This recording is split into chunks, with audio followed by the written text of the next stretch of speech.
Hi, my name is Jennifer Bellamy, and I'm going to be doing the internal and external structures of the eye. I have my consent form from my patient, allowing me to put this on the internet and also to film her as my patient. First thing we'll be doing the Snellen eye chart. I am going to be 20 feet away from the chart. So I'll have my patient 20 feet away. There is the eye chart. It is also 6 feet high, eye level, good lighting. I will give clear instructions to my patient. Okay, this is the Snellen eye chart. This tests for distances. What I'll ask you to do is cover one eye at a time, and then we'll do both eyes, okay? Read the first line you can as comfortably as you can, and then we'll go down from there, okay? So start with whatever line you can. Let's do one eye at a time. And make sure there is coverage of the eye. There is no leaning forward, squinting, or cheating. I'm making sure she is against the wall and that she is covering both eyes. Okay, read the first line you can comfortably. E, D, F, C, D, P. Okay, next line. F, E, L, D, E, C. Okay, next line. D, E, F, P, O, T, E, C. Okay, that's great. That's 20/20 vision. All right, next. All right, eyes fully covered, no leaning. E, D, F, C, Z, P. Okay, next line. F, E, L, C, P, Z, T. Okay, next line. D, E, F, P, O, T, E, C. Okay, that's great. Now both eyes. E, D, F, C, Z, P. F, E, L, O, P, Z, D. D, E, F, P, O, T, E, C. That's great. That's 20/20 vision with both eyes. Next, I will be doing the Jaeger test, or Jaeger test. And this is for near vision. I have my card that is going to show 20/20 vision. I'm going to hold it 14 inches away from my patient. And I'm going to ask her to do one eye at a time. Again, I'm going to make sure there's no peeking or no cheating. Okay, go ahead. 14 inches. Okay. 9, 2, 8, 7, 3, 9. Okay, and she read the first line that was most comfortable to her, and that happened to be 20/20 vision. Okay? All right? Okay, 9, 2, 8, 7, 3, 9. That is also correct with 20/20 vision. And next, both eyes. 9, 2, 8, 7, 3, 9. That is correct. And the Jaeger test will, you can test with the E's, which way they face, or the numbers, and I chose the numbers. Okay, next I will be testing for muscle function of the eye and the external structures of the eye. Confrontation. The confrontation test will test cranial nerve number 2. So I will do the peripheral vision test, which I will stand 2 feet away from my subject. We'll cover both eyes of the same eye, and I will ask her to see it the first time that she can see it, and we should be able to see it at the same time. Okay. All right, let's cover both of the same eyes. Okay, tell me when the first time you can see it That's is. it. See it. Okay, you look straight ahead at me. See it. Okay. See it. Okay, and we saw it at the same time. Cover the other eye. Tell me the first time when you can see it. Look straight ahead. Up. Up. See it. Okay. See it. All right, good. And that tests confrontation, and that's cranial nerve number 2. Next is extraocular muscle function. I will be doing the corneal light reflex. That's also called the Hirschberg test. I'll shine the light at the bridge of the nose, and I hold it 12 inches away, and I should see a bright light at the middle of each eye. So a white dot in the middle of each eye. All right, I just want you to look straight ahead, okay? 12 inches away, and I see a bright dot at the middle of each eye, and that tests corneal light reflex, Hirschberg. Cover test. Next, I will make sure that the patient has no deviated alignment and make sure both eyes are in alignment and that she stares straight ahead and there's a steady fixed gaze. So how I'll do that is, I will cover, okay, I just want you to stare straight ahead. I'm going to cover one eye and stare at a point at the wall.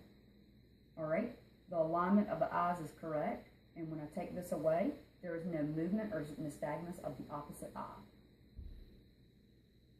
Same with the other eye, stare straight ahead at the wall. And when I move the card, the other eye stays neutral in alignment, and there is no deviation of the other eye. Next is the diagnostic positions test, which tests cranial nerve number 3, 4, and 6. I will hold my finger 12 inches away, and I'll go through the 6 cardinal positions, and she is going to track with both eyes. All right, 12 inches away, and this is my finger. I want you to follow with just your eyes. I'm going to go through the 6 cardinal positions, okay? 1, 2, 3, 4, 5, 6. Okay, let's do it again, and your eyes only. 1, 2, 3, 4, 5, 6. Okay, and that was the diagnostic positions test. Next is the external structure of the eye. I've noted facial expression, and she has relaxed, good vision. She has no problems when I ask her questions, tracking me across the room, and with the Snellen and the Jaeger eye test, that there is no problems with reading that. So I know that she can see. Her eyebrows, I note the symmetry of her eyebrows. They're the same on each eye. There's no flaking. There's no any scabs that I can see, and the hair is evenly distributed over the eyes. The eyelids, top of the eyelid should cover the top part of the iris. Can you close your eyes, please? All right, it completely closes when she shuts her eyes. Open them back again, and the top part does cover the top part of the iris. The eyelashes, they are normally evenly distributed throughout the lens. There are no bald patches, no problems with any scales or lesions. I see, and she has great lid margins with lashes going all the way to the side. Okay, conjunctiva, nice, clear, and pink where they should be. And what I'll be doing is just pulling the eyes down and looking at the conjunctiva. And over the eyeballs, the conjunctiva is very moist and glossy, and it's pink on the lower lids, which it should be. All right, so now look up. All right, same thing where the eyeball meets the conjunctiva. It's very clear, glossy, and moist. That is correct. The sclera, they are white, as they should be, both eyes. There is no cloudiness, and it's nice and glossy. All right, the lacrimal apparatus. I'm going to have her look down, and I'm going to look to see about her lacrimal ducts to see if there is any swelling or see if there is any redness or infection. Okay? All right, so look down. All right. And her lacrimal ducts are nice and open. There doesn't seem to be any redness, and she has no excessive tearing when I do this, okay? So now I will do the anterior eyeball structures. The cornea and the lens, I will shine a light from across the side of the cornea, and it should be smooth and clear and not opaque. I'm going to make sure she has pupils that are equal and reactive to light and accommodation at all times while I perform these tests. So this will be the corneal test, making sure that the cornea is smooth and clear. Okay? All right. Nice. Look just straight ahead. All right. All right. Not opaque, not cloudy. I mean, it is opaque, not cloudy. And everything seems to look good with the cornea. The iris and the pupil. The iris should be round and regular, and the pupil should be equal and reactive to light and accommodation. It should be 3 to 5 millimeters. So, and that is correct, and it is good light in here, so they are 3 to 5 millimeters. Next, I will do the pupillary light reflex, and I'll have to darken the room for both of these tests. I will explain what they are first. I'm going to shine the light from into the eye. Constriction should happen on the same side, which is called direct pupillary reflex, and then it should On the other side, go consensual. So they should both constrict, and the one on the same side is direct, opposite side is consensual. Okay, I will darken the room. All right, so I will now test for pupillary light reflex. Okay. All right, it does constrict, and that is direct, and I see consensual. The other side of the eye did constrict. Straight ahead. All right, that did constrict, and I do see the other side, which is consensual. Next, I will be doing accommodation.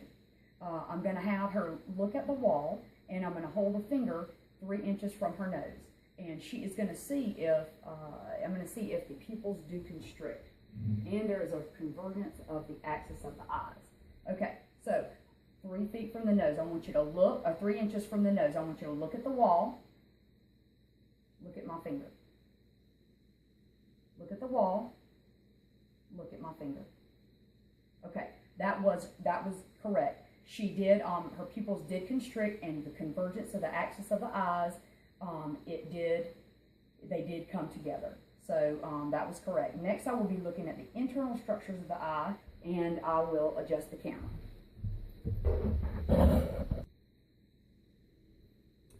Okay, next I will do the internal structures of the eye. I will be using my ophthalmoscope to see the internal structures of the eye, and I'll be holding it one hand and against the patient's face. Okay, I will be looking at the internal surface of the retina. I'm going to darken the room now. Everything looks good on the outside. Darken the room. Okay. I'm going to look at the optic disc. Make sure it is a creamy yellow and orange to pink. It should be round, distinct sharp edges, and the cup to disc ratio. The cup is a bright yellow, not more than half the disc diameter, and that is correct. Next, I'll be looking at the retinal vessels. Paired artery vein to each quadrant. The vessels are straighter at the nasal side, and the arteries are brighter with the arterial light reflex, with a strip running down the arteries. Next, I'll be looking at the AV ratio. Should be 2 to 3 or 4 to 5, artery to vein ratio. Next, the caliber is decreasing to the periphery, which is correct.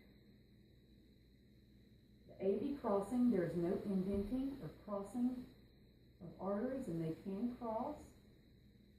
And arteries and veins, it is okay to cross. There is no extreme tortuosity. The pulsations, they are hard to see in the veins near the disc, and the intermittent pulsations are with arterial systole. The fundus is a light red to dark clear, no lesions. So I'm looking at the ocular fundus. The macula is a slightly darker, but it's even around. And the foveal light reflex is present, and that is the light that is reflection of my ophthalmoscope, and that is present. All right, so those are the internal structure of the eye with the ophthalmoscope.